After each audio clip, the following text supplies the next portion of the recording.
Hi there, this is Izzy, and I'm afraid I've got a very sad situation to show you. I am having a lot of trouble with rot in my orchids at the moment. I think it's bacterial soft rot, and it appears to be going through multiple plants in my collection. So one of the early plants to fall was the Zygopetalum triste. I thought this was due to repotting, but the entire plant, both sides of it, have completely died back, and it's very, very frustrating. I think I would say it was looking all right for some time, and then the leaves began to die one at a time, and the roots began to turn a funny colour.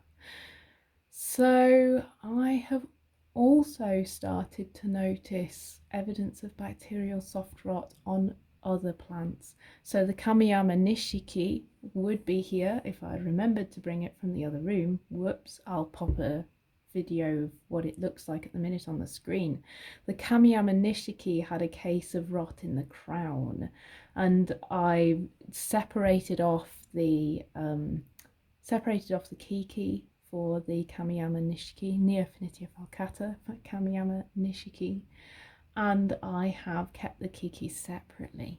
But it's not my only Neofinetia to have encountered a problem, and this one has encountered a much more troubling problem.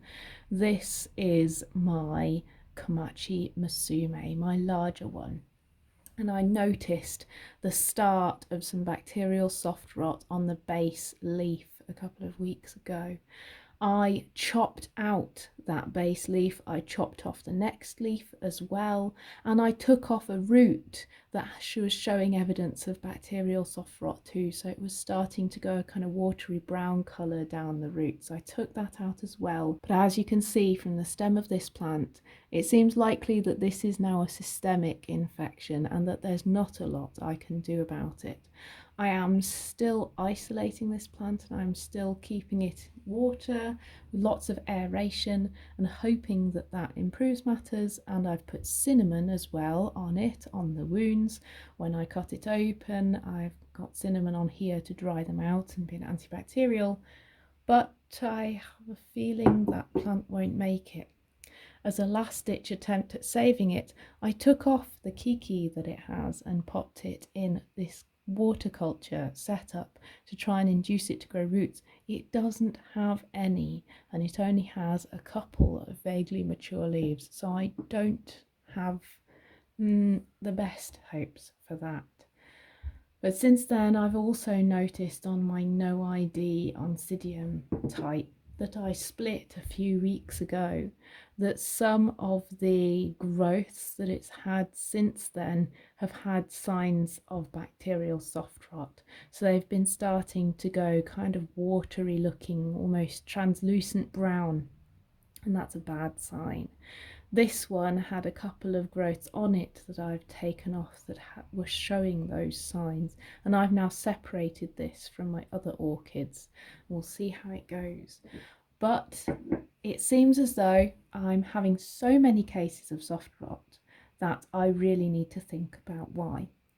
There's a few possibilities here. One is that one plant has infected all the others, and that's totally a possibility. The bacterial soft rot can be spread by water droplets getting everywhere. So the first thing I've done is thrown away all my water. The next thing I will be doing is splitting my water into two types so that the Neofinitias get some better water. Now, step number 2. All these plants are in quite light, airy conditions when they are infected, but I will be trying to do that with some of my other plants as well. When I repot, I'll be repotting them a little higher out the media, and I'll be trying for aeration around the media, because potentially airflow is one of the things that's causing this issue. So I will be doing things to try and increase the airflow, but I do grow at home, so there's only so much I can do about that without opening the windows and making the plants really cold and the house really cold. Which leads me to step number 3. I am going to be putting some of my plants into different positions to where they were. So the reason I'm doing this is this is my Komachimusume. I had one of these before. It rotted in exactly the same way, and interestingly in exactly the same location in my house, tucked in a nook on a windowsill. So I won't be using that nook for orchids anymore. So there are certain parts of my house where I may have greater likelihood for getting bacterial soft rot. I will be avoiding those, particularly where the Komachimusume got infected. And lastly, when I notice a case, I'll be taking swift and severe action, like with these. I will be taking plants out of their media, I will be taking off parts that are rotting, and I will just do my very best to keep on top of this because it's affected multiple of my plants and they're going to take a long time to recover, if they recover at all. Thanks ever so much for listening. If you like this video, give it a like. If you'd like to hear more, just subscribe to the channel, and I'll see you again soon. Bye for now.